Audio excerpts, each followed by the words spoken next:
you would say to yourself, why didn't you do anything? Why didn't you speak out? I have the picture in my mind of looking at them when I left. I can still today feel how that ripped into me.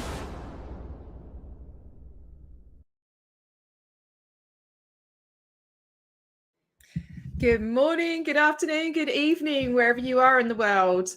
My name's T. This is A Voice Down Under. And today I have a really special guest. I have Jamie Mustard with me. We're going to talk about his new book and what it's about, what it means to him, and why he has finally come forward and written about his childhood in Scientology. So without further ado, let's welcome Jamie. Hey. Hello.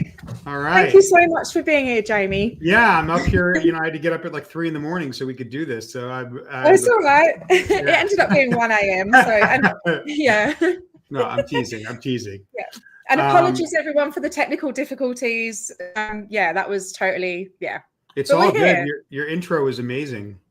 Oh, thank you. Yeah. It messed up the first time. So yeah. Okay. Anyway, shall we just dive straight in? How does it finally feel? How does it feel to finally tell your story, and what kind of inspired you to start speaking out about this? It's two questions, two-parter, but I'll answer both. Yeah, sorry. No, it's good. How it feels is very conflicted. I was kind of living with a lot of. People always go, but why? But I was living with a lot of shame and embarrassment for what I had been through. And I didn't really want, it had dominated the first half of my life so much, I didn't really want the association for the second half of my life. So that's why I was probably never going to talk about it with anyone. I had friends all around me that I'd known for 20, 30 years, and none of them knew. Yeah, right. Yeah. So it's a conflict of emotions. I'm still processing it. There's a little bit of freedom, but I just did this really dramatic thing that's going around the interweb, and I'm getting all sorts of emails and calls from kids that I knew when I was 5 and 10, and also strangers from around the world. Yeah, and they're all kind of saying the same thing, which is,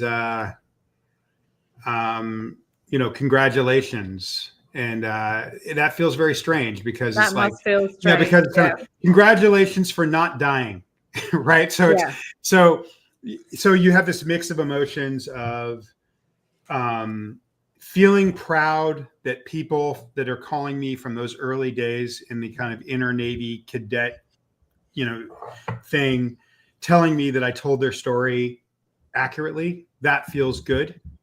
That's great. Yeah. But it's also really, really severe.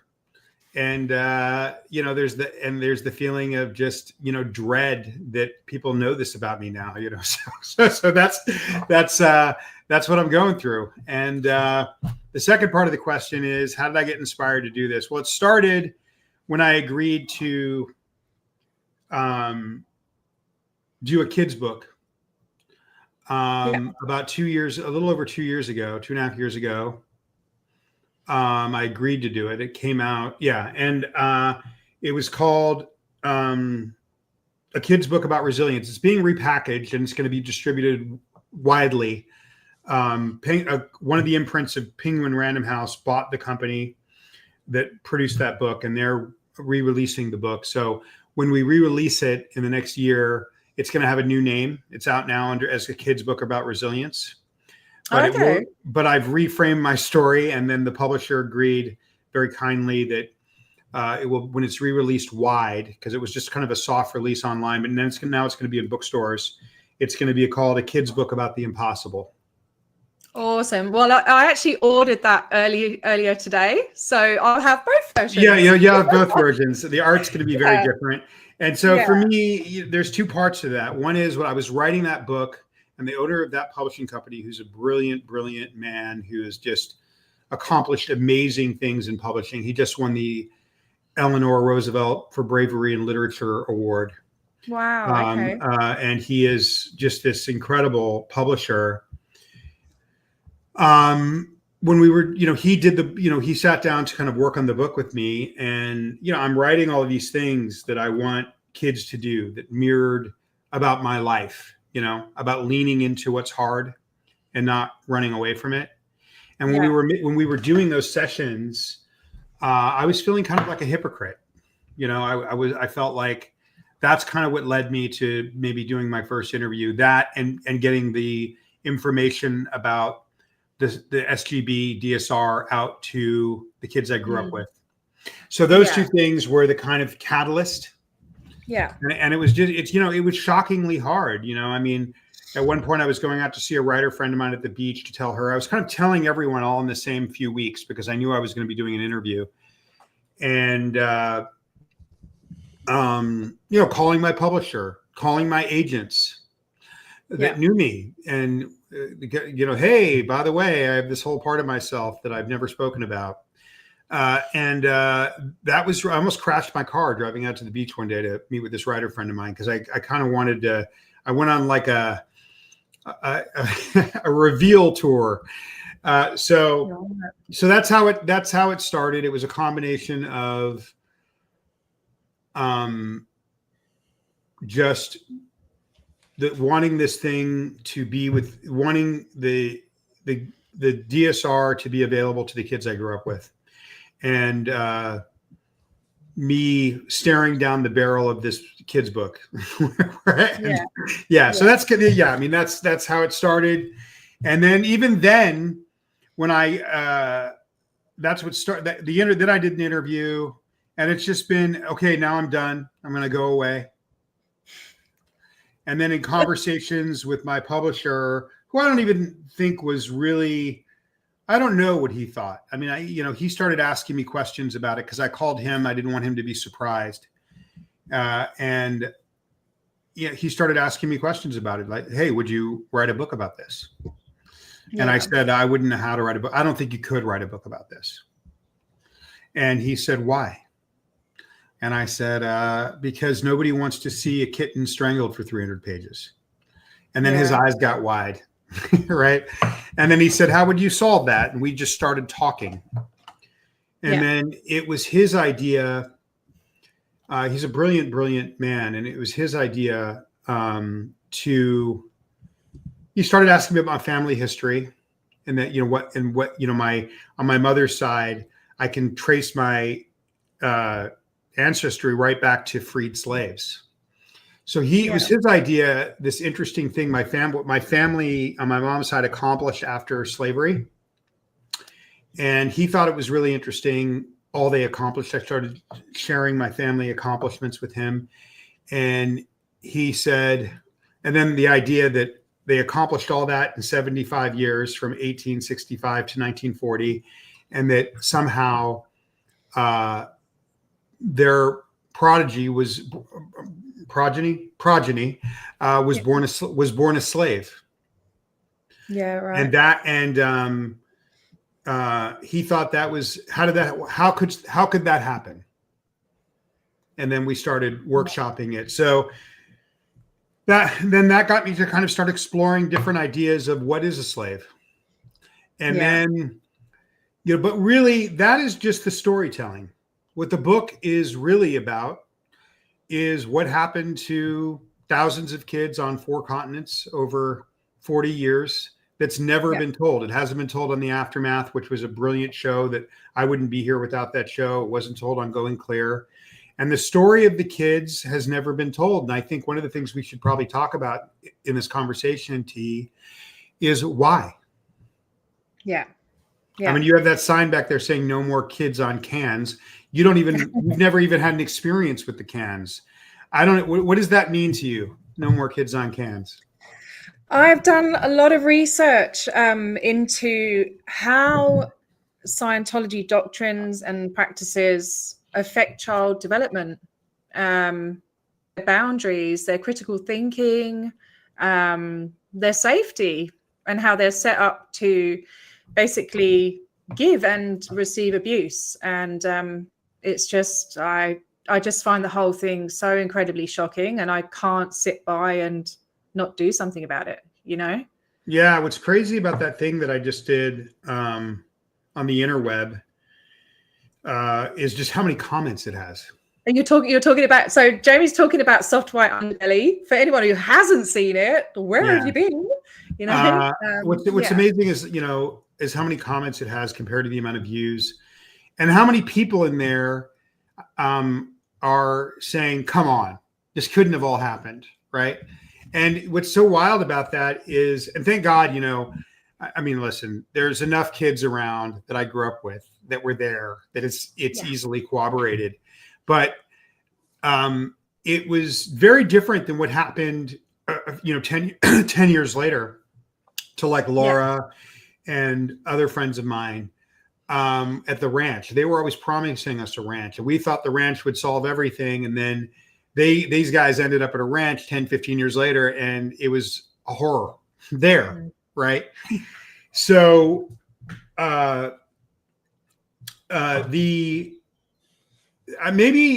so that's been really interesting is the seeing the disbelief in the comments of this. Come on, this could not have all happened. And hey, a lot more happened.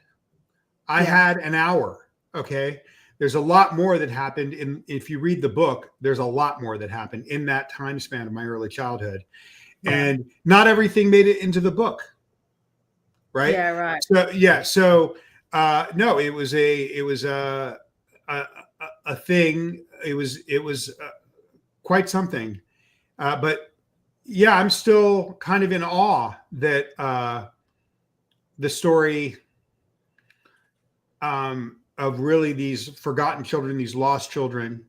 There's maybe 20 people on YouTube, kids that grew up, maybe that are a little younger than me, talking about it. But I don't really feel like they're communicating, even though it's so necessary, because they're speaking out pulled me out into it. It's kind of like, gosh, these guys are all talking, and I have a story that maybe they would be surprised by.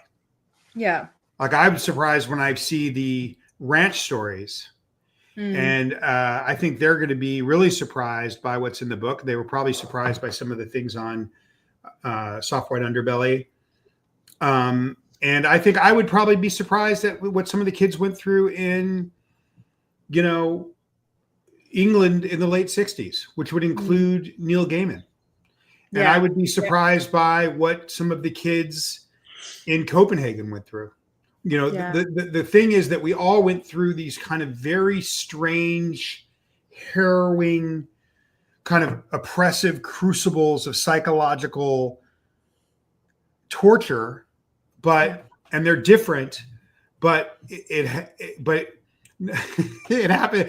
No matter where we were, it happened to us in similar but kind of slightly different ways. So when it came time to promote the book, I'm really happy about the way the publisher wanted to structure the book, of like looking at it in the context of what my life should have been.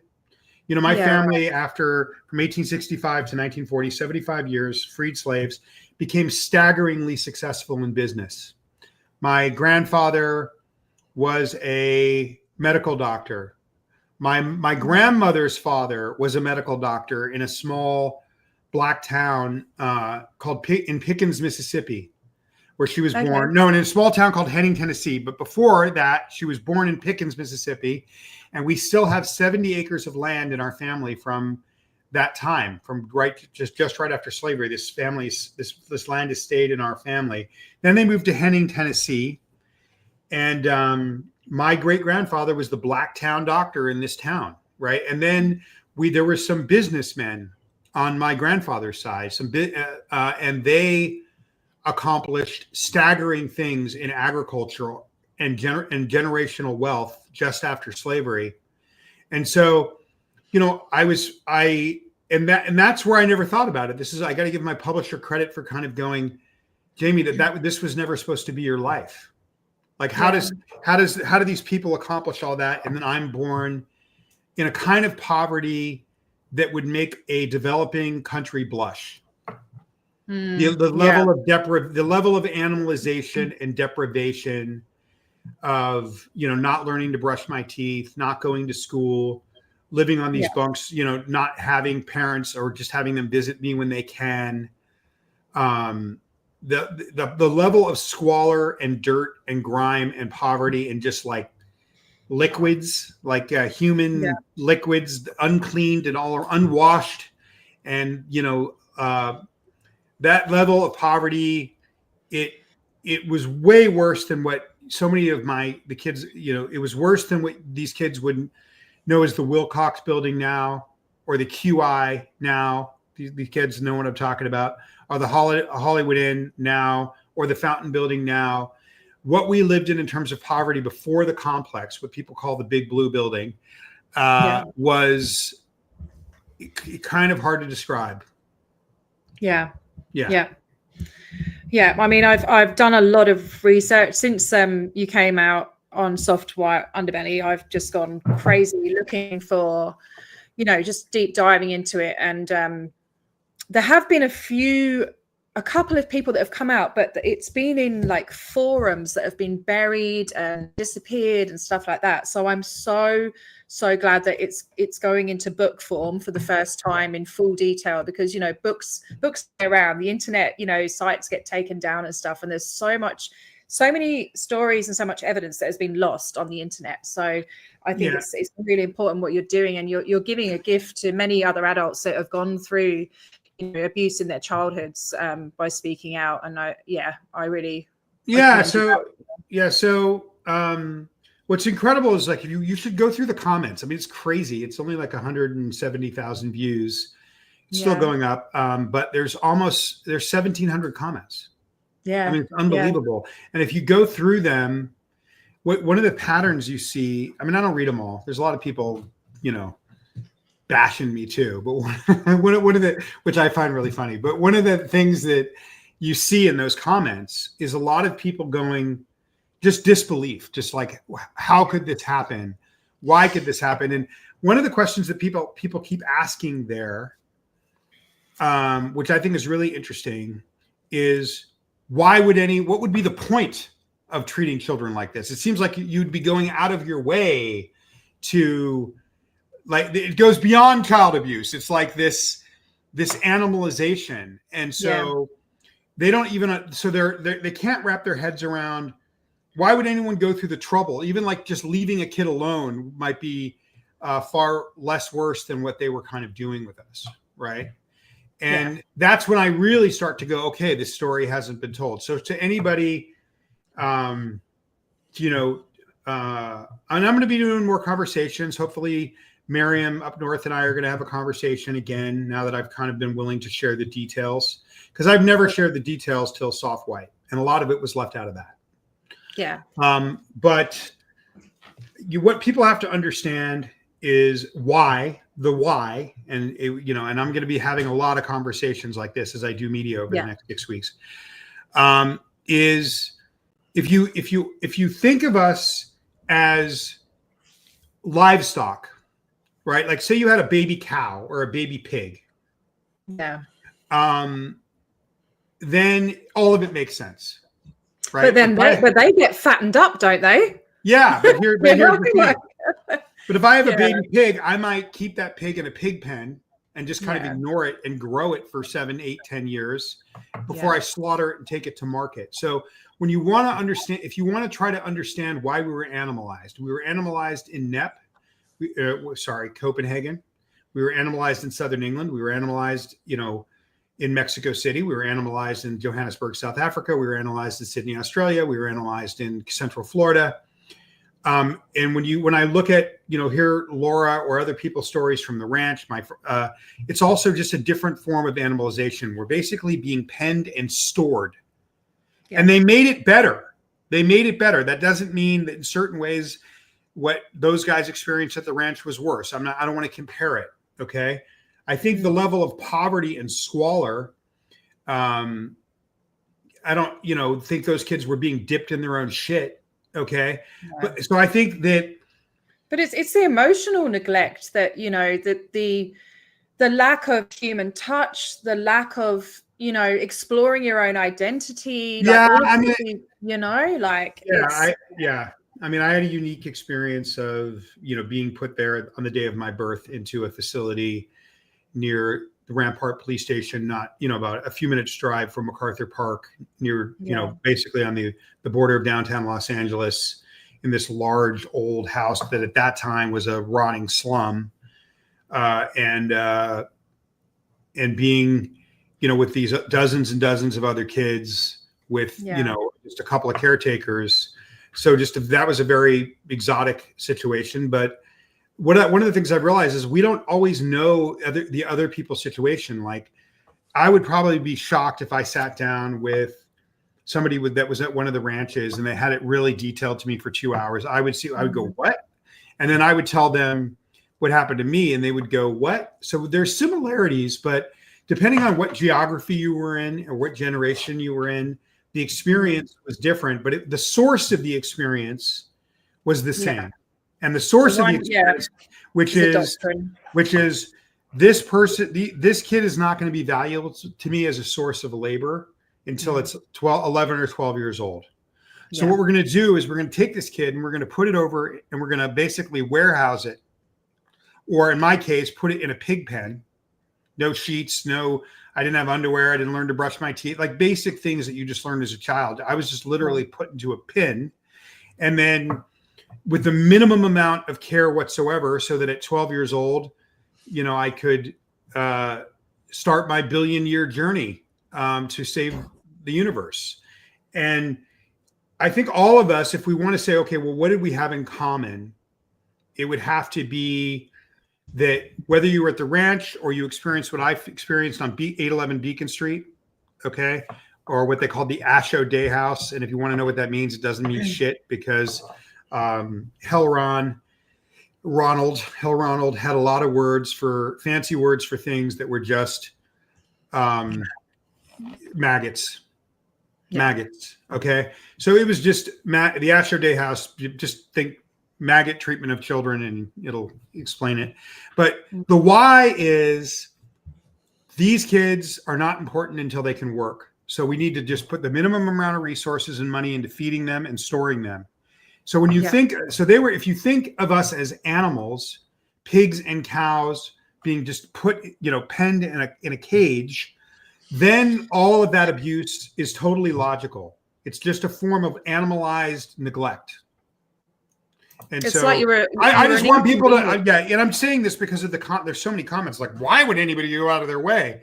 They're not going out of their way. They're looking at us like a commodity of future labor that is not useful now. So what's the minimum you can feed a pig to make sure it's going to be fat enough in 5 years? What's the minimum living conditions for a pig or a cow?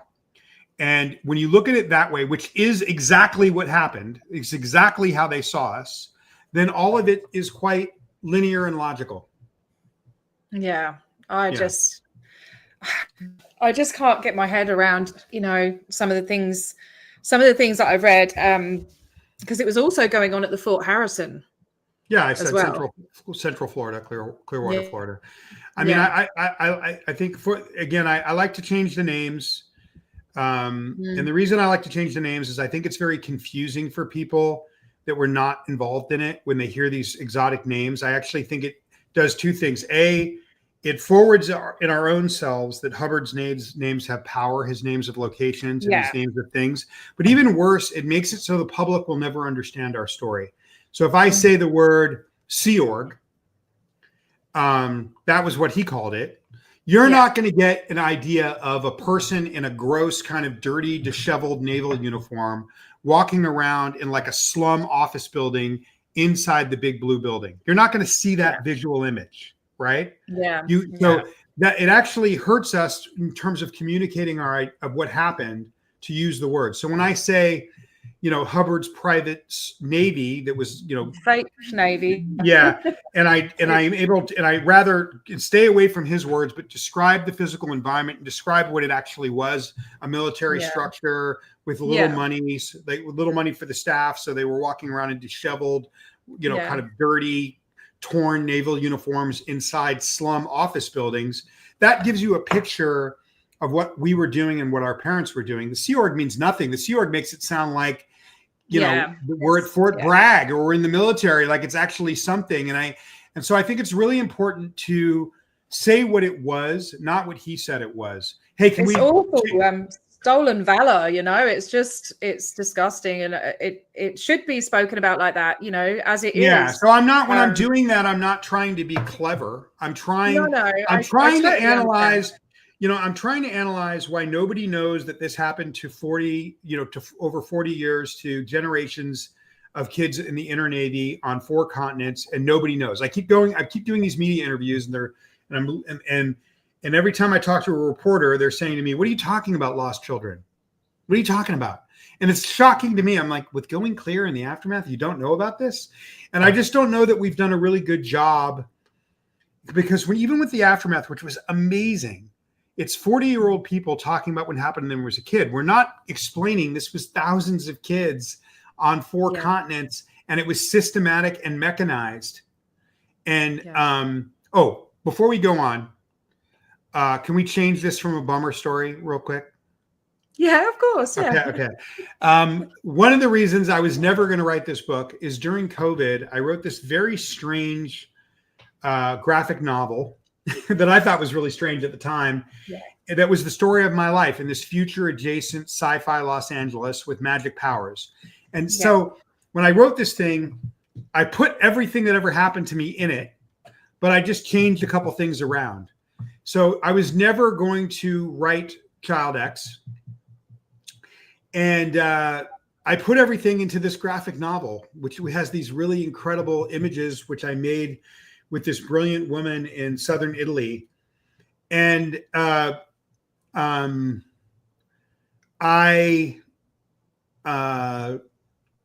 so what's so strange, and then after Child X, I signed the contract to do Child X. My agent had an idea and sent it to this publisher, and then the graphic novel sold. So now the 2 stories of my life, one is this sci-fi fantasy, and the true story, are coming out within 2 months of each other. And I just got the cover proofs for the printer. This comes out in October.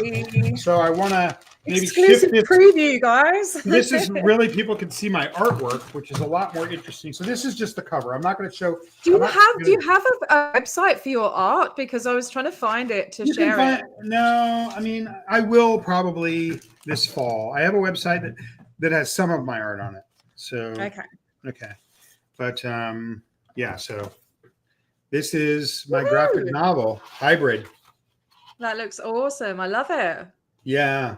That is great. And that's the back. Available for pre-order. Yeah. I sent you the link. Will you put the link? I really want people to get. I think it should be in the description. I have to double check and make sure that Hybrid's the description. But this really famous Afrofuturist. My mods have got it as well to drop in the chat. Okay. There you go. Dropped in the chat. And it's a very experimental and innovative and new type of graphic novel. It's this incredible story told in 60 double-page paintings. Beautiful. And they're shocking paintings. And this famous Afrofuturist, he said he called it a once-in-a-generation brute force narrative brought to life. Essential reading and brilliant. Thank you. I really appreciate that. And so, so if you want to see it again, guys, that is Hybrid. And so I think it'll be astonishing for the people that read Child X, because there's probably isn't one scene in Hybrid, which is a sci-fi fantasy, that isn't also in Child X. Because I was never going to write Child X. Hybrid was such a unique parallel, isn't it? Yeah, Hybrid was me trying to find a way to get it out without having to deal with the backlash and all the vulnerability that I'm dealing with right now and this week. I mean, it just keeps evolving. I was never going to do when I got in when Soft White Underbelly became a possibility. My first response was, I can't do that. There's no way I'm going to do that. Right. I can't imagine what it would have been like. very Yeah. But yeah. but where I felt really lucky with Mark was he allowed me, it was a long day. He allowed me to find my stride. But most importantly, I believed that he wouldn't edit it, that I would be Yeah. able to go on this kind of hour sower long arc of a story and it wouldn't Yeah. be cut up in any way. And that was why. And so I just thought, gosh, man, if this will I ever get a chance to tell this thing with a beat, Yeah. in a way that I know it's all going to be there? Probably not. So Jamie, you really need to think about, maybe you need to really take seriously, no matter how painful it is to do this. But when I did it, when I walked out of there, it wasn't like I was feeling awesome or triumphant or something. It was brutal and it was a blur. Mm. I mean, I have people calling me and sending me emails, some kids I grew up with, some people that just around the world that I don't know. And they're sending me quotes from it. Like, when you said this or you said that. And what are you talking about? I said that. Yeah. You just sort of spewed it all out, kind of thing. And there was an old school girl, inner Navy girl that I knew from when we were really little, at the complex, which we called it growing up. We called it the complex. Yeah. In Child X, I call it the old hospital. Yeah. But I never called it Big Blue. So when people started calling it Big Blue, I was like, what are they talking about? Well, it was white, wasn't it? I think when you first. It was like a tan. It was like a sepia. I actually have a picture of it. That. Like when I was in the FBI raid as a little kid. When I was in the FBI raid as a little kid, it was still that color. You know who took this photo? I have no idea, but that's taken from Berendo. And on the right is the parking structure.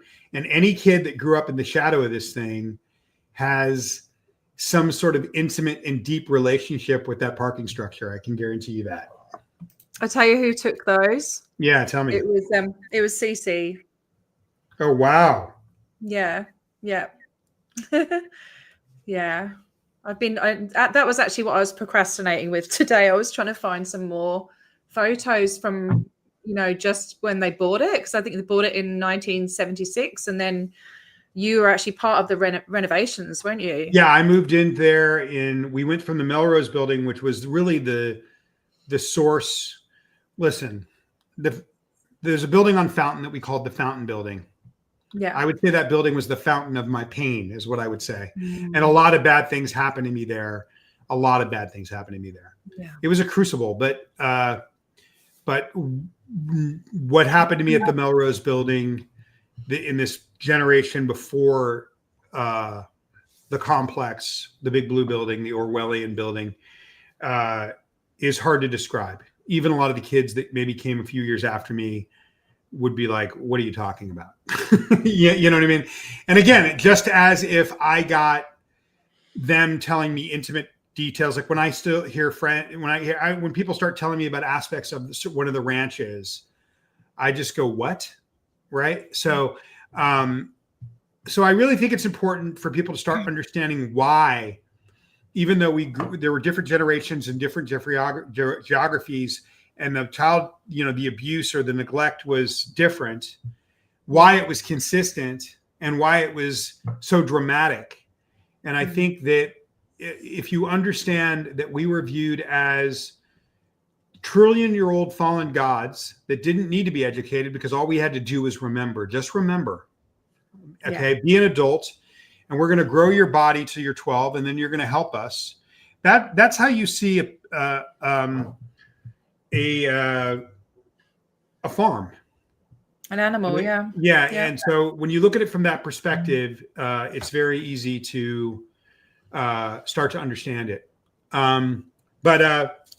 So I'm very this graphic novel is I just have the most amazing publisher, and she really believes in it, and she's putting it up for the biggest awards in the world. And I have I really start to have art coming out like in bookstores in October and in the spring. And that's where people are going to more see how I really want people to see me, which is as a conceptual artist and an art director.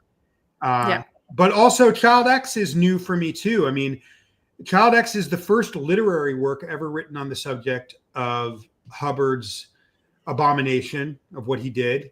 It is literary. It is written as it's true, but it's written as a novel. I mean, one of the reasons I decided to write it is the publisher said, you can do this with artistry. You can make a painting, right? One of the problems I had with it is so effing dark, especially the first third of the book. I just thought to myself, how can I write this in a way where people aren't going to throw up in their mouths or just be like, they can't take it. But when the publisher agreed that I could write it as a painting, I could really use prose, beautiful prose, and write it novelesque, and that would offset the ugliness of what you're reading. But I got to tell you, towards the end of editing, when we were editing it for went through 8 or 9 months of editing. You go through editing stages, and then every time I would have to go through that first third of the book. I mean, towards the end, I called the executive editor at the publisher and I said, I don't know how much longer I can continue to do this. We have to get to an end point, or at least I have to know when that end point is, because once I get past the first third of the book, I can deal with it. But this is ridiculous. I can't just go look at this over and over again. But also, what's also great, crazy, cool about Child X is what happened, just the arc of what happens. You know, a lot of people look at what I do now and they go, well, how did you start there and become that? And it shows you. And I didn't really write it for the kids I grew up with. I was thinking the whole time, I need to make sure I honor them. And I need to make sure when I write this that I tell their experience in a way that I always was kind of going, am I representing this experience for the other kids well?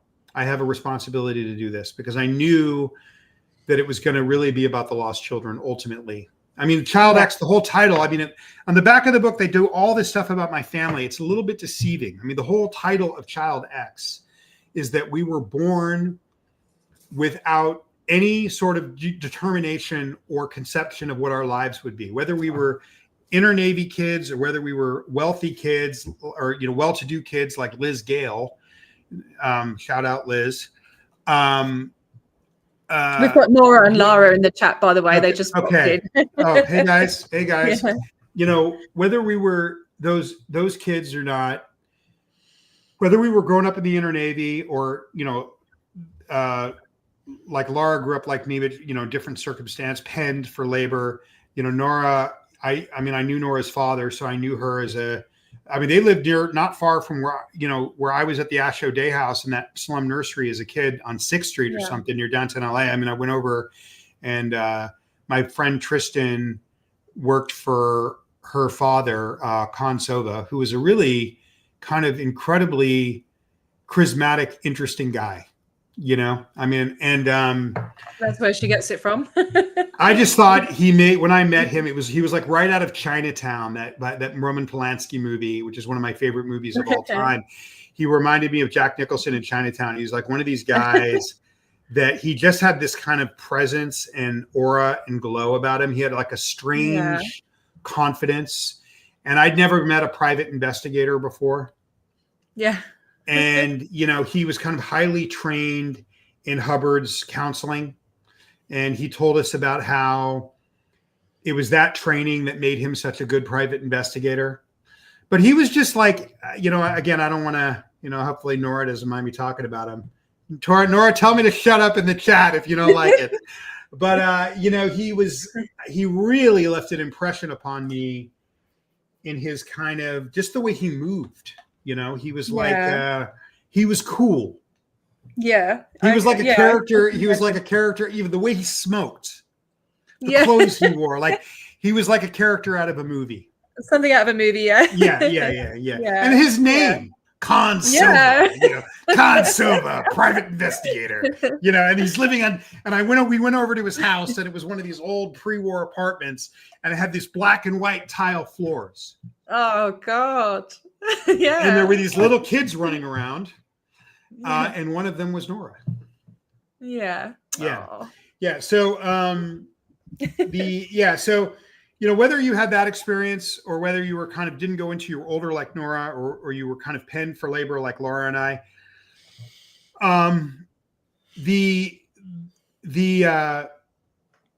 you're still marked.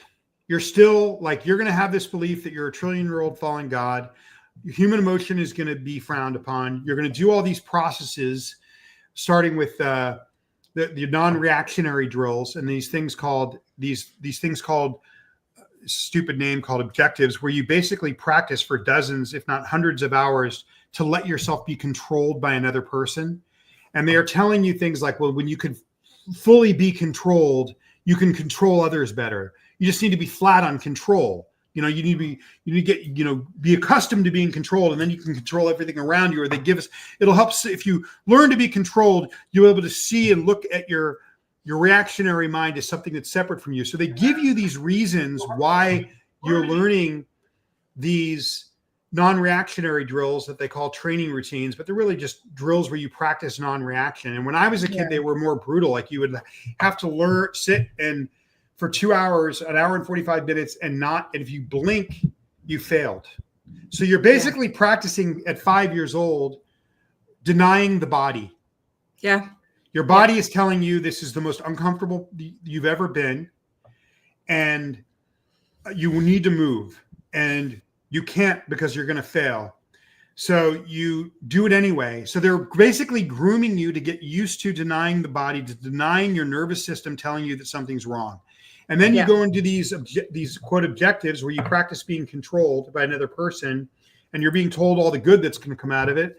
But really what's going on is they're grooming you to be comfortable being controlled. Yeah. Okay. Exactly. They're basically getting you accustomed so that when you're done with it, they can just control you. Yeah.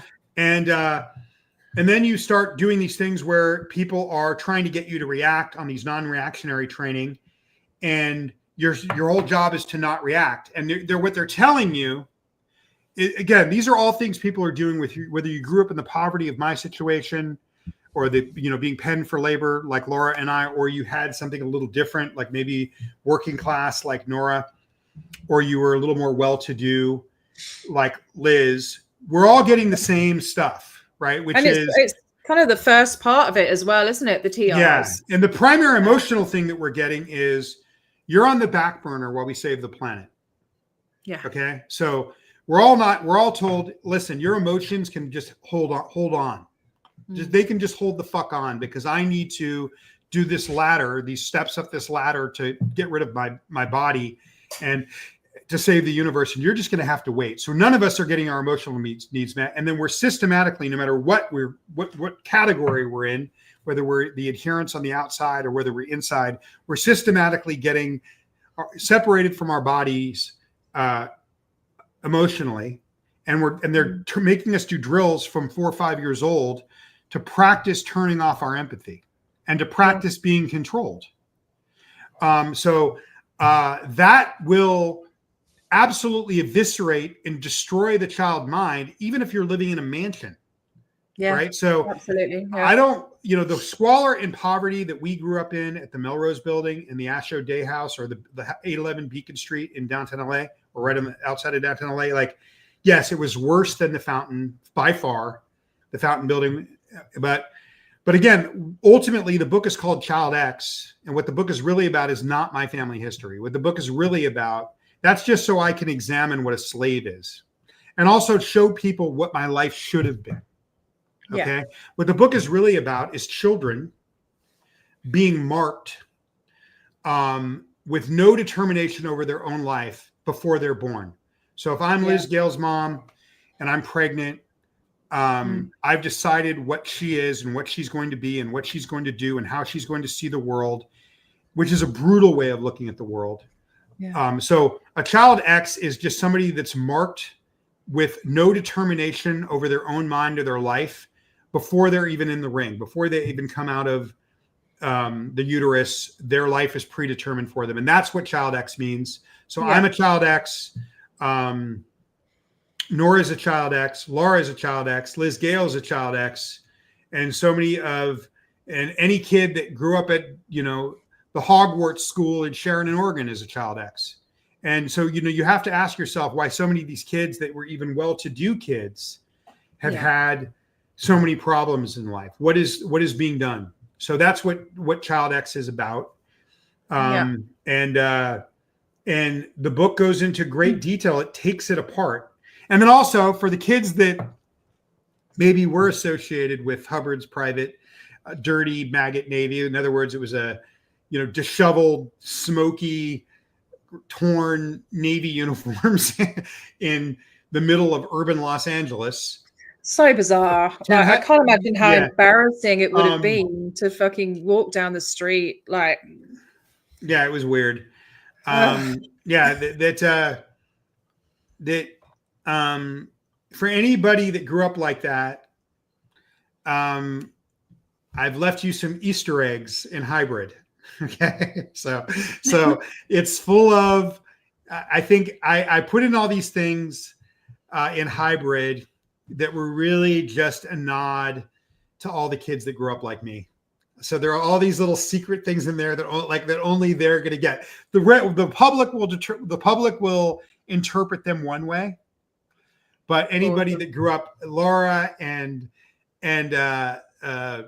Nora, they're going to laugh out loud because I put all these things in there that I knew the public would. I did it in a way that I knew that the people that didn't understand what it was would find it really interesting, but I did it also as just a right. So That's I really want people to get Hybrid, and especially the kids that I grew up with, because I think they're gonna laugh. Yeah, that's awesome. I love how you've done that.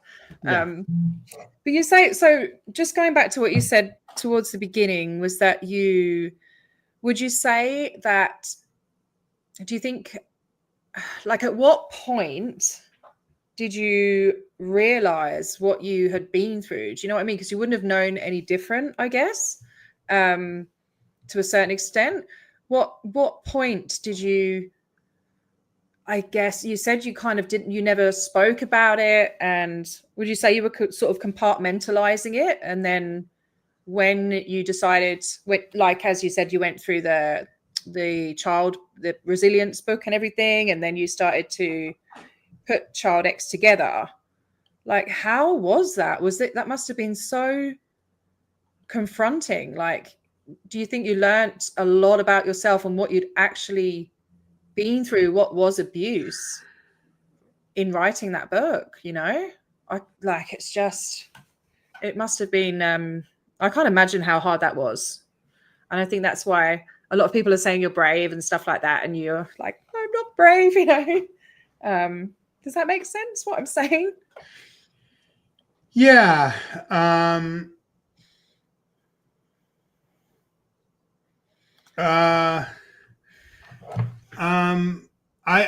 would say compartmentalize is not the words I would use.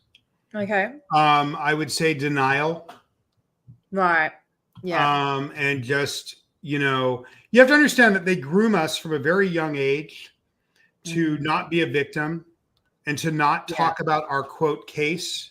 So there's all of these thought-stopping mechanisms that were groomed with at a very young age to not share, and to think that anybody that complains or is critical, it's only because they've done something bad. Right. Yeah. So we believe that, so we train ourselves not to say something bad.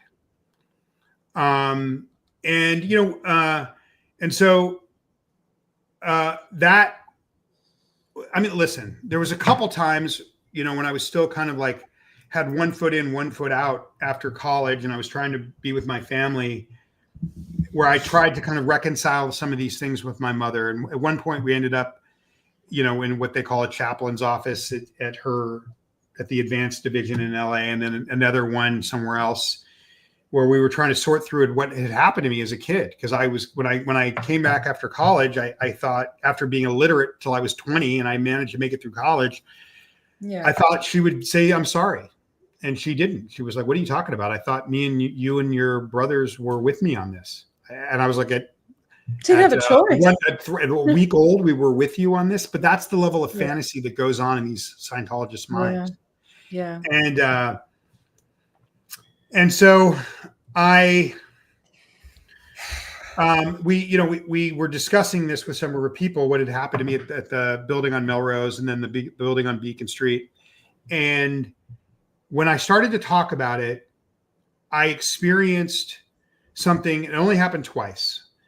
This thing came up out of me that was like a serpent. It was like a demon. It felt like I was being possessed. Yeah. And I quickly told myself, I can never talk about this. I can never contact that again. Because if I do, I might lose all control. Okay. So what changed was when I did the DSR, the SGB for the first time 6 years ago or 5 years ago. I don't think it was even 6. No, it might have been 4 years ago. I mean, it was everything happened very fast, right? No, it would have been 5 years ago. The physical thing that would take over my body, the memory was still there, but the physical thing that would take over my body was greatly reduced. So I can totally relate to that. Yeah. So that was probably the beginning, the true beginning of this was, I was just very lucky. I met Spanky Taylor, and she was a mom around there when I was a little kid. She provided some insights about my life that I didn't know. So I'm really grateful to her. Yeah. And then that led me to go and see a counselor. I bumped into this girl that had a counsel, a girl that had grown up in it until she was 10 in the 80s, that owned a mental health studio. And I was at like a dinner for kids that grew up in it. A bunch of them got together, which is really weird because I typically didn't go to things like that. And this woman came up to me that owned a mental health counseling facility that had partly grown up in it. And she came up to me and she said, Jamie, you should come and get, and maybe, talk about what happened to you. And I was like, oh, I would never do that.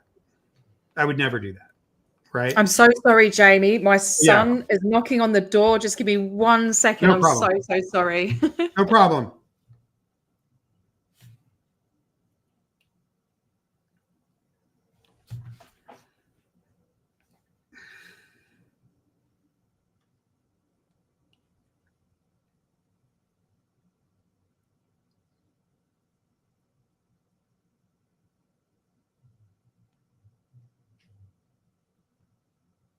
Oh, wow.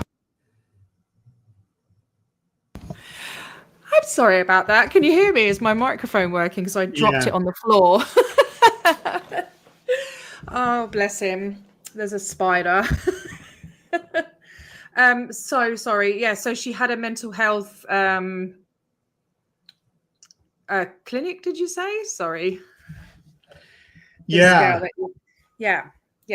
Yeah. And she said, would you ever consider coming in and talking about what happened to you?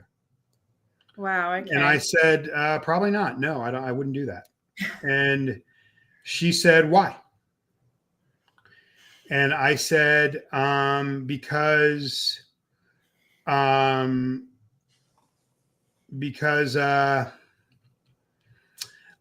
don't want to be any other time that I talked about it outside with a friend or, just anyone that didn't know anything about it.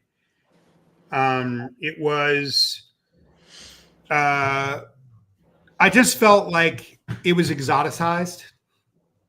I think it was like you were treated like, I'm sure some kids that grew up in the inner Navy or, kids that went through this, the first time they went to therapy, or if they went to a few therapists, they probably had an experience where the people are so fascinated by it. Like you're kind of turned into this like exotic creature.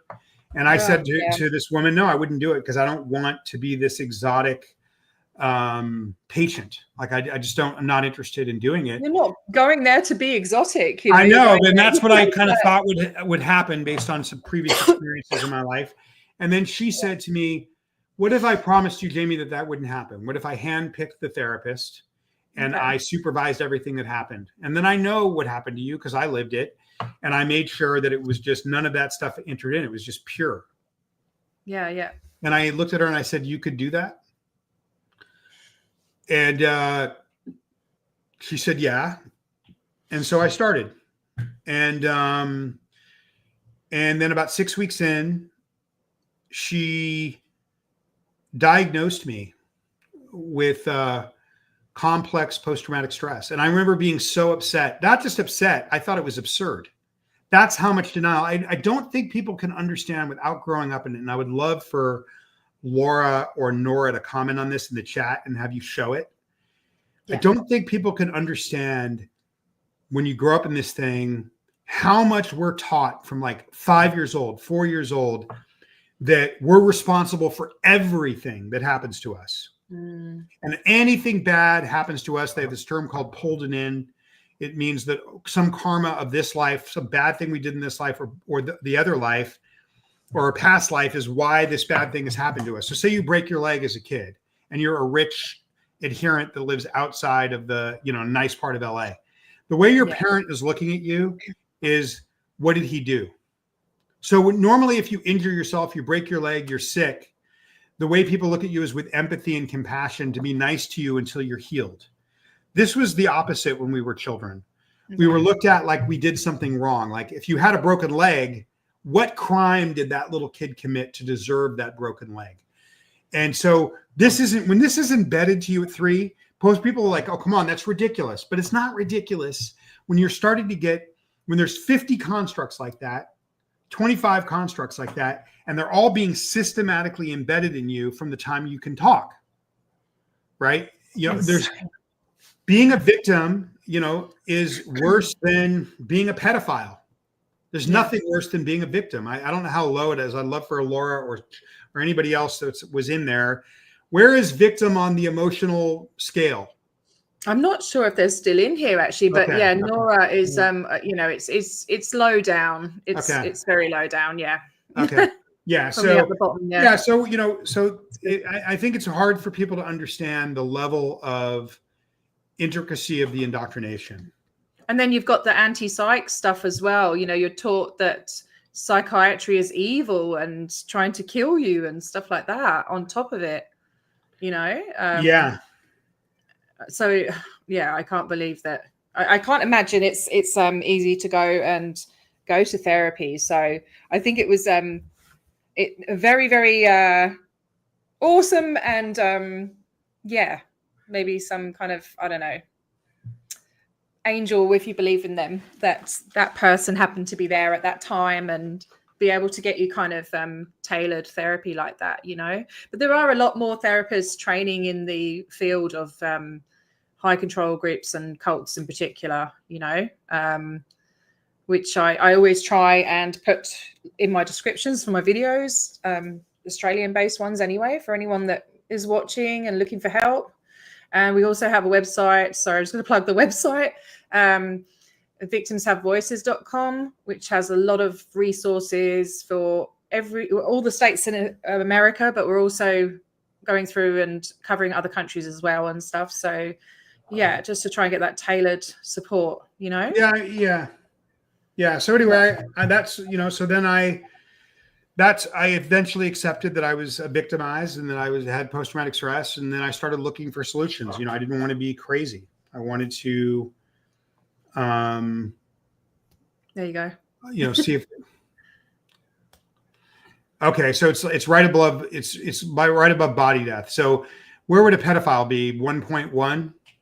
Okay. So you're below a pedophile if you're a victim, and this is indoctrinated you, and then you're responsible for your own condition is like a mantra you start learning from 5. I think that's Bianca. Hey, Bianca, right? Bianca? Yeah. Yeah. And then, thank you. What's really been kind of weird and brutal, and again, we're meandering, and I don't know how long we're going to go for, but is, you know, I did that thing and I expected a lot of people to not believe it. I wish it weren't true. But the reality is I only had an hour and it was far worse than what I said. Okay. Yeah, right. And there were Yeah. more near-death experiences that are in the book that were not, I didn't have time for. I mean, I forgot a few. I mean, you know, I just went. It was a blur. So it was far worse than what was on Soft White Underbelly, is the truth. And what's been really sad about this experience is I expected some people in the comments, I mean, I'm sure there's OSA trolls or just people from the Reddit or whatever, to say that I'm making it up. And the reality is that there's plenty of kids that were around that were at that building with me, and they've been calling me the last week. Okay. Yeah. Kids I hadn't heard from in 20 years. Yeah. All right.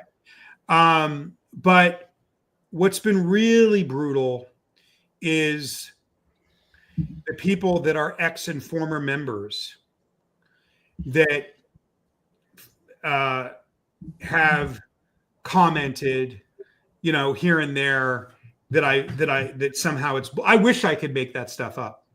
If I could make that stuff up, I'd be Cormac McCarthy. I mean, it's just. What would the purpose of making that up be? Like, it's just ridiculous. Yeah, you know what I mean? It's like I was never going to write a book because of my physical abuse and my shame and my psychological torture. And then I write in a book and then it's for my own aggrandizement. You know, so I can't win, right? Yeah. And, you know, I am promoting this book. I am hawking this book. I do want you to pre-order it. I do want you to pre-order Hybrid to support me. I'm unabashed and unashamed of that. Fuck you. Yeah. Like the lost story, the lost story of the children has not been told. And this tells it. If you want to know why and how and what, the systematic part over 40 years, you need it. You want to help get the message out, then fuck yeah, pre-order it. Because that's going to make the publisher put more muscle behind it. So if you want to get the story out, that's how you can support it.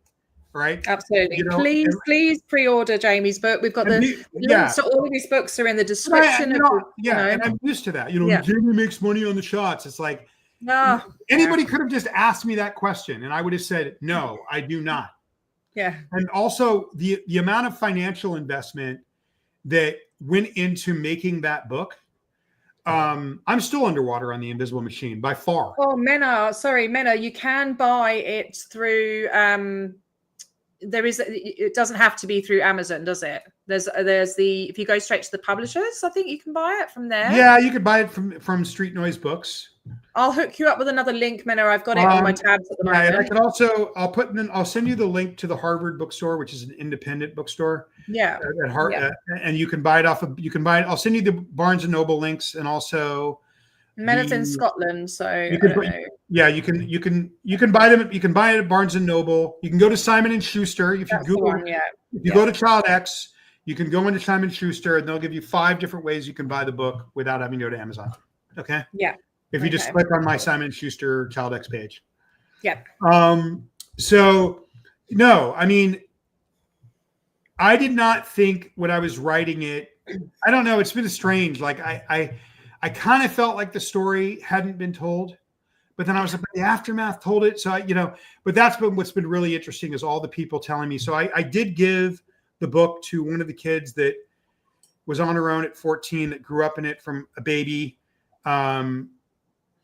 When I was in LA doing Soft White, I gave her an early copy of the book because, and she is cynical about everything I give her. You know, she wasn't really even that interested in the book, quite honestly. I want to put it behind me, Jamie. But she started reading the book. And I don't want to say who she is, but she was featured on the Aftermath. Yeah. And she sent me a message about halfway through the book. And she said, I don't know how the fuck you did it, but you told our story. This is the first time our story's ever been told truly. What I'm trying to do, the books that have written that have been so necessary have been journals or they've been exposés. This happened and that happened. I'm not doing that. I'm trying to give you an existential understanding of what this does to the child mind and how it was mechanized over thousands of kids over 40 years. That's very different then no one, every member of the media that I've said that to has said, what are you talking about? I've never heard that before. So I thought that was out there, but apparently it's not out there. And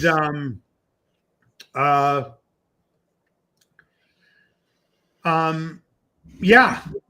So yeah, and I that makes a lot of sense. And I think I think this is what I was going to say. This is what I was going to say. Sorry, and then I'll shut up for a minute. But what's brutal is when these people that are ex-members are going in different platforms and chats that cover this subject and saying that I made it up, or that that's unbelievable. Like it's one thing from the secret police, the KG, the Hubbard KGB, which is hard to believe that they have one, but they do. And I expect that. It's like I expect a lot of the comments to be those trolls that work for the Inner Navy, their Office of Special Affairs that deals with this stuff. But when I see a comment here and there from someone that's an ex-member, friendly fire, that's brutal. It's brutal to live through something like that, barely survive, and then have the people that did it to you re-abuse you by attacking you. Yeah. And that's another reason you stay quiet. Who wants to deal with that shit? Okay. Yeah. Exactly. But there's been a few comments from people that were in it. Can you corroborate this? Right. And that, or is he bullshitting? How do we know this is true? That, wow. And well, look, first of all, you shouldn't have to do that. It's fine, and I expected it when I went into it. I expected it, but what I'm saying is, you've got Tonya Burden. She's come out with her story years ago, and it corroborates. And Hannah Whitfield, she said stuff from Florida. Yeah, there's stuff that even though she came after me, there's stuff in Catherine Spallino's book that corroborates it. But again, I got a call from a kid 2 days ago who's dying in his and in his middle age. He's going through something, and he was at the 811 Brooklyn Street with me as a baby, 811 Beacon Street, sorry, with me as a baby near downtown, and he was at the building for a couple of years on the Melrose building where the true tortures happened before him and his dad moved to England. And that guy, who I haven't heard from in 20 years, called me I didn't even think that guy liked me very much, and he called me and said, thank you for saying what happened. And I can't believe you were able to articulate what happened. So anybody that wants to challenge this thing in any way that they think they want to challenge it, there's dozens of people that were there that are waiting in the wings that will come forward and corroborate every single thing in that book. Okay. Or in that interview. I wish it didn't happen. And again, I didn't see it as abuse. At the time, when I'm describing most of the things, I'm seeing that as this adventure to save the planet. That's how I'd framed it for 40 years. Yeah. Why would you see it as abuse? It was normal for you. You were born into it. You didn't know any different, and no one should have to carry the weight of that on their own. And I think that, what you're doing is incredible, because you are telling the story for other people, and that's what makes it so important. And I hope it does well. I'm sure it will. Very important to pre-order so that they make more copies. Is that how it works? Yeah. So they'll, and then they put more in as the pre-orders come in. They invest more in media. It puts me in a better position to have more copies in the bookstores for the launch. Yeah. Yeah. And not just for the children of the missing or the lost children of Scientology as well, but it inspires other trauma survivors to come forward. And people speaking up is so important, because it I guess takes some of its power away, yeah, I think more people coming forward. I don't know. I get lost with words. Sorry. Yeah. Yeah. So no, it's okay. So should we? I feel like we've done a lot. I mean, should we keep going, or should Yeah. we take questions, or what should we do? Yeah, let's see if there's any questions. If anyone has a question, quickly write in capitals. Sorry, I'm starting to get tired. It's like 2:30. No, it's okay. Let's call. Let's see if there's any questions, and if there are, yeah, capitals for question. There was a couple there. And if not, we can. I think this was really good, T. I think we covered some ground that I wanted it to be different as well, Jamie, because you've kind of like, been repeating the horrible stuff, and I just thought, let's just be chill, Did Jamie and his publisher get pushback or fair game from COS about the book? I don't know if I can totally answer that because I can't speak for my publisher, and I don't. Some strange things have happened, but I don't know. Okay. What the source of those strange?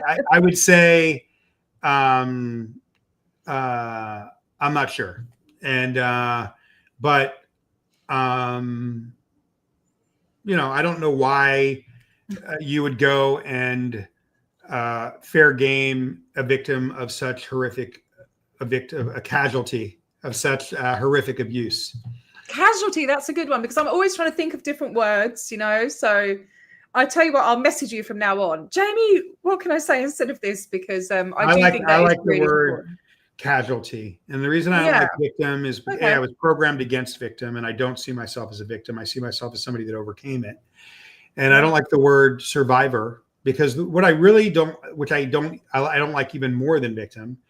And the really reason I don't like the word survivor is because that then sets my entire life in the context of what they did to me. I'm a survivor, and I'm so much more than what they did to me. Yes. It doesn't define you, Yeah. Absolutely. All right. And so Michael, with this art that I have coming out next year, I think even the people that know me, that expect me, that have seen some of my work and expect me to be a very great artist, I think that people will be shocked at my style and the kind of artistic work that I do. And I'm really looking forward to the world seeing that and not all just this stuff, Yeah. I knew you've got some brilliant art. I did have a look quite a while back, a few months ago. So yeah, just check Jamie out. He's a pretty cool guy. Yeah. All right. What's next? All right. Next, we got, let's have a look. We got, how did you blow? How did you leave the organization? We're going to try not to use the terminology. Yeah, there was a couple times. The first time was when I was 12. Oh, wow. We left in secret for Oregon, which is in the book. And then I don't want to give the book away. All I can tell you is you'll have to buy the book, Michael. No, I don't mean it like that. There was a dramatic way that I had to get away in my when I was in my late teen, when I was almost 20, in Central Florida, and it's very dramatic, and I don't want to spoil it. Okay. Yeah. But I know it might be in Soft White Underbelly. Michael, go watch Soft White Underbelly, and I think you'll. I think you kind of briefly. Yeah, I think I touch on it there. Yeah, I think you talked about when you left, but I don't think you talked about how you left. Yeah. Okay, so it's a lie that your brain. Oh, that's a comment. So it's a lie that your brain is different than your mind. Where did they get their medical degree? Yes, absolutely. It's a bit of a personal one. So, does Jamie have any physical after effects from being neglected? Well, I can answer that one. Well, you don't now because you've had the shots. No, that's not true. That's not true. The answer is yes. There was other ones. Yeah. Sorry. Yeah. No, there was no. I mean, the shots have helped me. There is physical damage that I took as a small child, and even up until I was 13, even into my mid-teens, that I received that I've never fully recovered from. Yes. Wow. Okay. Yeah. Yeah. And that's in the book. Okay. Yeah. I don't know if there's any more questions. I didn't go. I think this is a great show, and you're tired, and we should. I think it was great. I mean, are you happy? Oh yeah, I'm always happy. Right. No, I think it was a unique conversation. I think we should call it. Yeah. All right. But you're the host. You're the host. Are you bored? No, I just think it's really late in Australia. It's got to be almost 3:30 in the Oh, morning. don't worry about me. I'm all right. I've had two. Okay. You know when you've had so much caffeine, you're tired but you're wired. You know. I'm like that. So yeah. And there you go. Look, Michael's backing me up. He's always happy. Okay. So I am. But yeah, no, we can wrap it up if you want. I no, it's appreciate up to you. everyone. It's up to you. If you have more questions, I'll go. What do you want to do? You're the host. Well, I mean, I'd have to scan through the chat and everything. I mean, I can go back up to the beginning. If you want to take a couple minutes to scan through the chat, let's do it. Okay. That's up to you. Let's see. I really appreciate everyone coming in. Thank you. I think it's probably the most people I've had in here. Woohoo! How many people came in? I think it's like 43 at the moment. Okay, all right. It's good. My little baby channel. I'm getting there. I am getting there. Well, we're friends. So this I probably go live like every couple of weeks. You know, I should, if I go live every day and read, you know, I could read articles. There's loads of crimes I should be covering that have happened in Australia. Oh, that was the other thing I was going to say, actually. So, you know, this, like you say, so you went through the beginning part of the kids being in it, and then you got the ranch, and it's kind of like, I guess, as the decades have gone on, it's kind of lessened in the conditions and stuff, but still always the doctrines always stayed the same. But there were people, I saw a comment actually on the Soft White Underbelly one where a woman was talking about, now this was in the 90s, that she lived next door to one of the buildings or something and looked over the fence and saw these kids dressed in like rags and had, you know, they're on the RPF or something. So it still goes on. And then you've got in Australia, because you were saying about the different continents and stuff. I don't know if you know about the bloody Shane Kelsey. You heard of him? Shane Kelsey. That name sounds familiar. So Yeah. do you know the what? I don't know if it's still the RPF. I believe it is in Dundas, Western Sydney. Yeah, I mean, obviously, I wouldn't call it the RPF. I would call it the punishment center or whatever. The hard labor camp with the mind altering indoctrination. Yeah, you know, they do this process on there called the Truth Rundown. Yeah, if you want to, you should.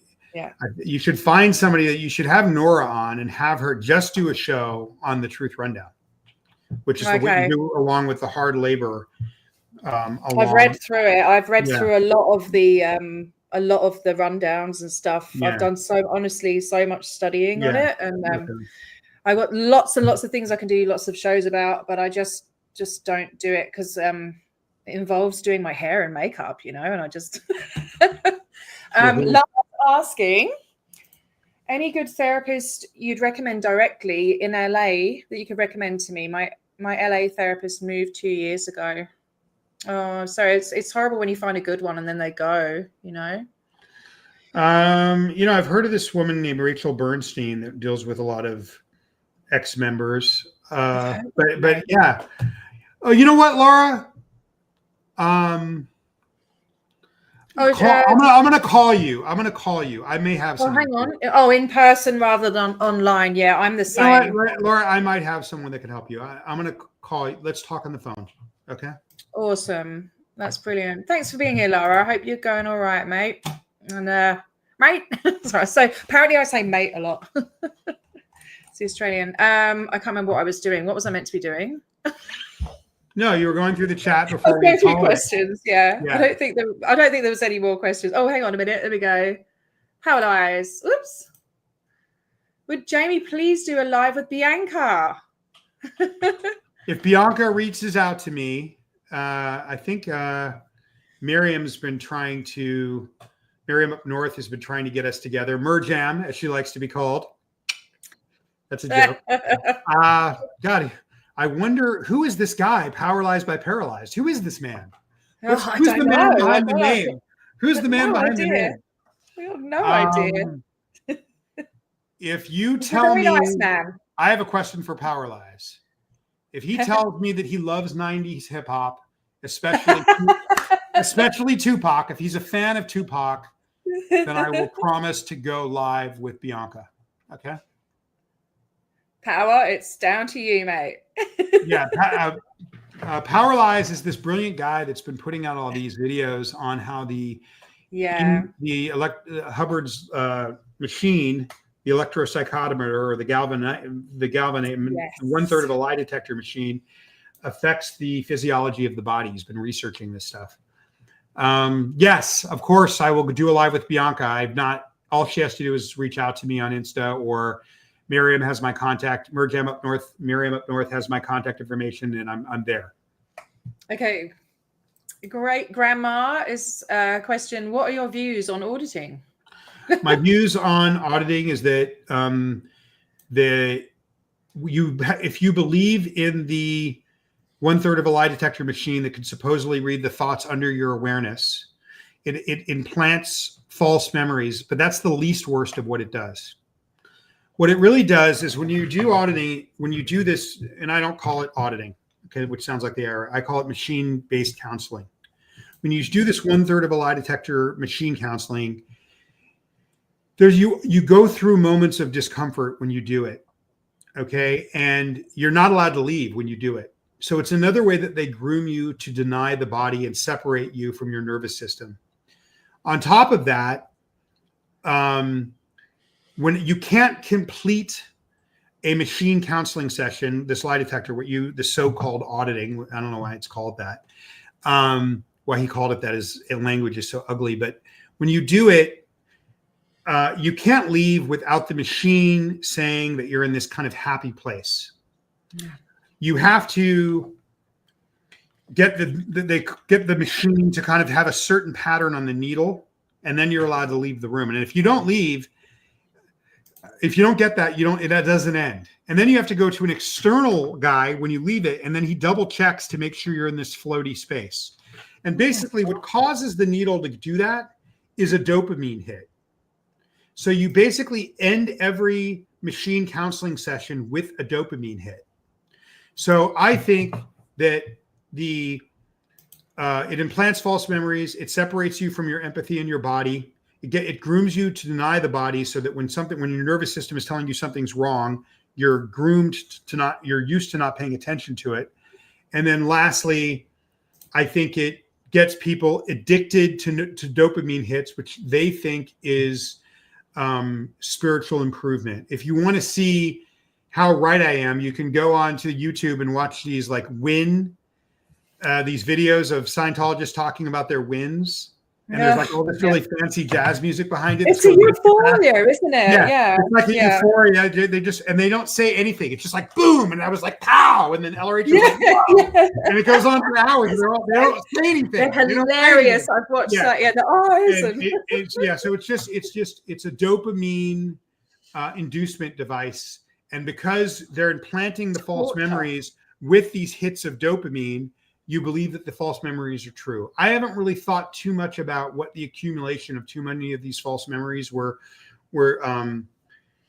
do, but it's probably what do they call it? Sunk cause fallacy in economics. The more you have these implanted memories, the deeper into the hole you go, and the harder it's going to be for you to get out. Of the belief system. It just further pushes you into the cave of belief, the deprivation chamber of belief. Okay. All right. One last comment. How the FBI saw the abuse of the children's RPF and turned a blind eye is insane to me. That wasn't what we were investigating. What? No, it's a really great question, and I speak to that in the book. Yeah, it was it was the largest rated 20 in FBI history. I was a little kid. It was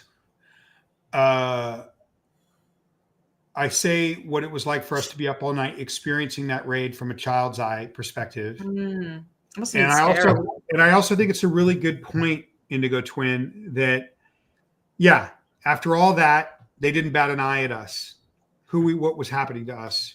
And in reflection, that's bothered me. The FBI saw us and did nothing.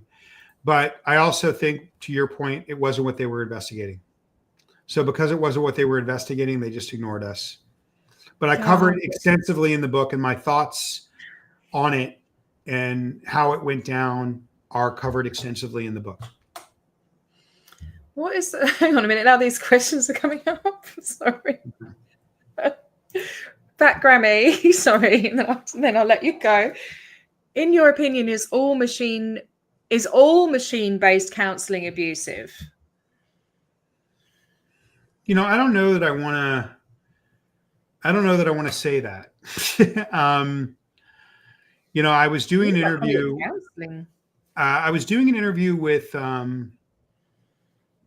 a journalist 6-8 months ago, really, really brilliant journalist. And I was sitting there talking about all the bad things that happened to me. I was 45 minutes into the interview. And all of a sudden, and this guy was really gracious and really nice. And all of a sudden he told me that he had done auditing. And I don't want to say who the journalist is, because he's a well-known journalist, and he's the son of a mega celebrity. So I don't want to out him. But you know, he starts telling me how he did all of this, quote, machine counseling, and that it helped him.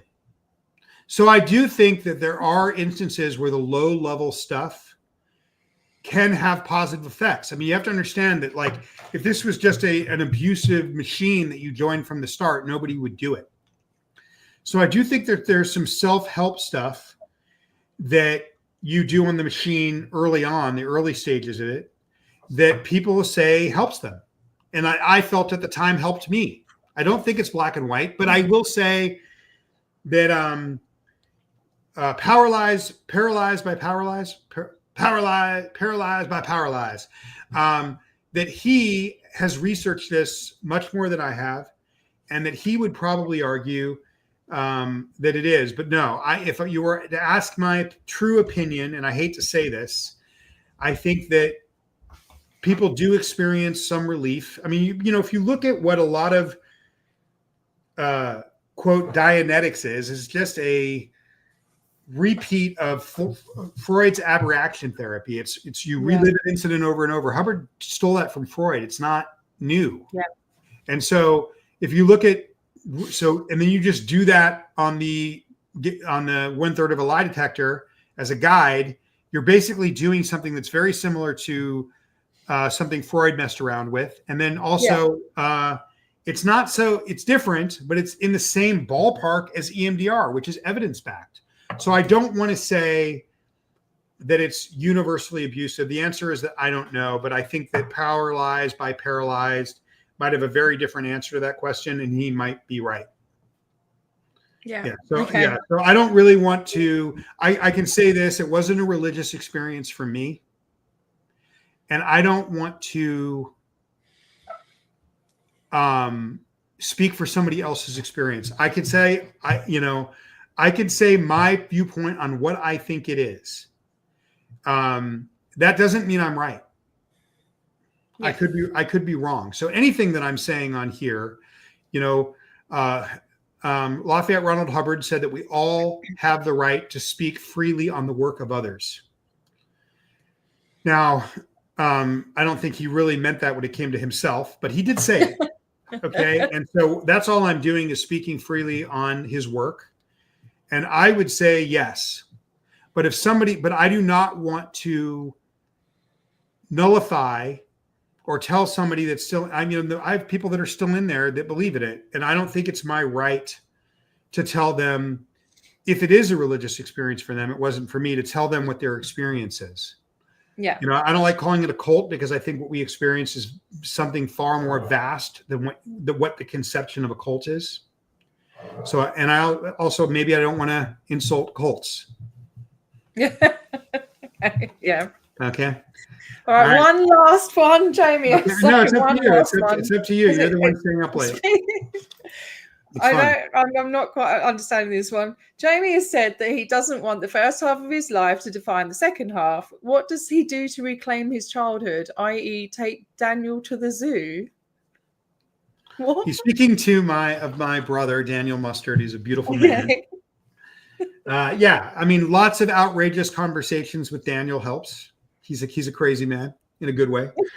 But no, I mean, I creating writing. You know, I mean, it's hard to believe I'm a writer, considering I couldn't write at 20 and didn't know how to use a comma. And I keep getting better at it. I keep getting better at it. So it's probably one of the reasons I keep going. Every time I do something, it's better than the last thing. Then I'm like, okay, well, keep going. Nature is a huge part of how I connect with the world. But taking my experience that should have killed me. One of the top comments on Soft White Underbelly is, how is this man still alive? And I ask myself that every day because so many of my friends aren't. And the question is, if I'm telling you the truth on that show, and I am, how am I alive? Because there's a lot more that happened. There were more near-death experiences that I had in that hour. You have to make an existential choice as to why you're not going to hate the world and go dark. And I explain in great and vast detail how I was able to not go dark. Okay. I want to know that in the book. I mean, it's not, we can't do it here. But it's in the book. I talk about these moments where I feel like I'm about to go dark and I make these choices. What I've come to as an adult is that why do we survive and stay optimistic? Those of us that decide to stay optimistic, because it's a choice and it's not an easy choice. And I don't blame anyone that makes the dark choice, because I get it. Why do we survive? We survive to have increased empathy for others. We survive to speak for the people that aren't able to speak for themselves or aren't around to speak for themselves. And we survive to increase our empathy. So that's one place where I go. But the main thing that I do to read what I've done to reclaim my life is fine art. And if you see Hybrid, and there's another book that's about to sell, that's pretty much done. So they're going to fast track it to the market that will come out in the spring. I think I pre-ordered that as well. No, that's not out yet. There's another graphic novel on its way. I went on a mad buying spree this morning. Okay. I was just like, I'll just get that. Yeah, there's I another got the audio book and the hardback as well. There's another graphic novel that's going to be fast tracked to the market. Awesome. And so people are going to start to see the work that I've been doing in fine art for the last 20 years is starting to come to market. You know, I mean, I've mostly been working for big brands and doing stuff for, I've worked for some of the biggest brands in the world, Nike, Adidas, Intel, Cisco, Columbia Sportswear. I've done a lot of, I've worked with, I was hired by special forces to lecture them on the subject of communication. Yeah. Because, I've done, but mostly my greatest passion in life, the only thing that eclipses nature for me is fine art and making it and consuming it. And so making fine art, making something for nothing, I really like to innovate and make things that kind of surprise people. You'll see when you pick up Hybrid. Yeah. So please pre-order Hybrid too. Give Hybrid some love. Okay. That is how I've reclaimed my life as an artist. Because you basically it's almost a religious experience, because you get to kind of go through a process of idea immersion and idea creation. And then over a span of years, you're able to carve these ideas into these images. And that is, sometimes the ideas come fully formed. I don't know where that comes from. It feels like a religious experience. And then you make something, and movies saved my life when I was a kid from what happened to me. And then I was able to have these incredible artistic experiences for movies. And now as an artist, I make art and I want to surprise you. I want you to have such a visually arresting experience and see a style of art and a style of storytelling and a style of imagery that's so shockingly different and heart-stopping that I can make you feel the way that movies made me feel when I was a kid. So it's really art that is the thing that makes me do it. That's gorgeous. I love it. Someone's asking if Yeah. you sing. Do you sing? No, but I've art directed and worked in music. I've made albums. I can kind of art direct anything, if I have good players. So I work with groups of artists and make images, and then I've worked with really, really high level players and made albums, made music. If that person DMs me, I will share with them a very incredible musical performance that I produced and arranged. Oh, Lupita, there you go. I would love to. Yeah, send me. I mean, that stuff I don't necessarily want wide on the web, but I will share you. I'll send you a link to a major concert that I produced and arranged. You can see. I would love that because my dad was a classical composer, and he used to put together like productions and stuff, and he was a conductor, with a little thingamabob. And I mean, I was really intimidated by music because I'm not trained in anything, but one time I got the opportunity to work with some really high level musicians. One of them was famous, and to arrange music with them.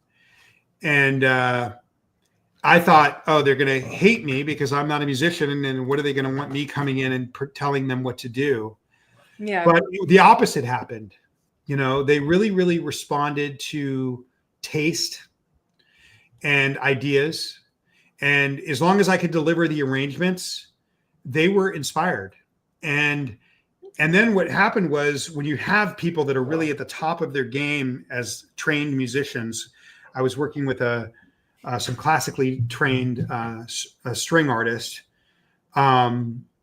They are so good that they can take your idea and then take it to another level. Yeah, and I'm a big fan of that one song. It should have been like that one song, Laura. The "Oh Darling" song, I think, is a #1 hit song. Yeah, so many good songs. I secretly sometimes put that on, and I just relish that melody. It is one of my gorgeous. Yeah, like I really respond to melody. Like that is the thing. I talk a lot about melody in the Iconist, and I'm not just saying this because we went through hell to get. We went through similar torture, Laura. Oh Darling is one of my favorite melodies that exists on the planet Earth. Awesome. And if you haven't checked out that song of Laura's, Oh Darling, please check out Laura. It is that song is fucking addictive. So we should fuck around with music in LA. The next time I'm in LA, Laura, we should. Oh my God.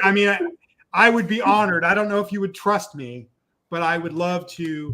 My dream is to produce a record with Danny. So Danny is to produce a Daniel Mustard record, which I think he's going to let me do. I just need to be in New York, and I need a studio for 2 days. And the thingy bob. I go, what? All right, I'm going to ask you a question, and then we'll go. So right? I do have a concept album that I have conceived for Danny, and hopefully Danny Mustard and I will eventually do a record together. Oh my God, that'd be so awesome. Yeah. All right. Okay. Is there anything that you're really bad at? I don't know that I'm good at anything. I don't feel good at things, because listen, when you grow up your whole life and you don't go to school and you feel kind of stupid. And you've gone through so much shame as well, Yeah. Einstein said that genius is just indefatigable. I'm paraphrasing. Indefatigable curiosity. I just try hard, and I like to reverse engineer things, and I figure out the mechanic things. So I have a whole in my book, The Iconist, which I'll give you a copy of, Laura. There's a whole chapter on music and melody. And it's another amazing book. So what I like to do is I like to reverse engineer things. People always ask me, how did you get out of your illiteracy so much older? And I reverse, and how did you write your first book? And I looked at all the books of people that I liked in that genre, and I reverse engineered the formula of what they did. And then I thought to myself, if I can write a book half as good as this, I bet I could get a book deal. I reverse engineered it. So I spent a lot of time analyzing art. And I've been so honored to be able to guest lecture at art schools on my art theory that I do. So I talk a lot about music and in that book, and visual art as well. And I've guest lectured at Georgetown University, Parsons, the New School, and Pratt Institute on the subject of art. I've done art lectures and often do a couple art lectures a year between Pratt and Parsons. Okay. Can you cook? No, not really. But I mean, if I tried, yeah, but I don't really see myself as somebody that's very talented. I see myself as somebody that has an ability to take somebody I have a really good ability to take somebody like when you see, if I'm ever to do this record with Daniel, okay? And if you're a Daniel fan, I know exactly when I see an artist, what to do with their voice and what kind of, and if we can agree on the arrangement, what kind of arrangement to do with their work that would be innovative. So when you see, when I see Daniel, I see a very particular style that he does sometimes that that he doesn't do all the time. So when we've talked about it, and I have this whole album that I want to do with Daniel that is more when he in his ballad range, where that's more legato. It's a concept album, something similar to kind of like Bruce Springsteen's Nebraska, more of a concept album. And I want to do the entire record with acoustic guitar and cello as a concept record. Yeah. Oh my gosh, Laura is down with it. Oh, I can't wait. I would love it, Laura. I would love it because Brilliant. Okay.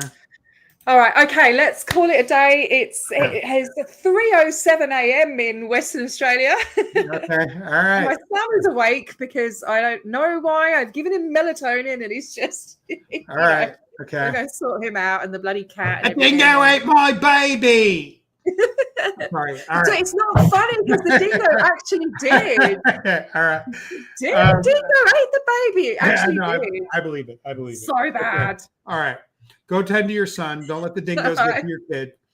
All right, it was so good chatting with you, Jamie. I hope we can do this again sometime. I've really enjoyed it. Absolutely. You're a fascinating person. All right. Thank you so much. Yes. All right. Lots of love to everyone. And see you next time. All right. Bye. Bye.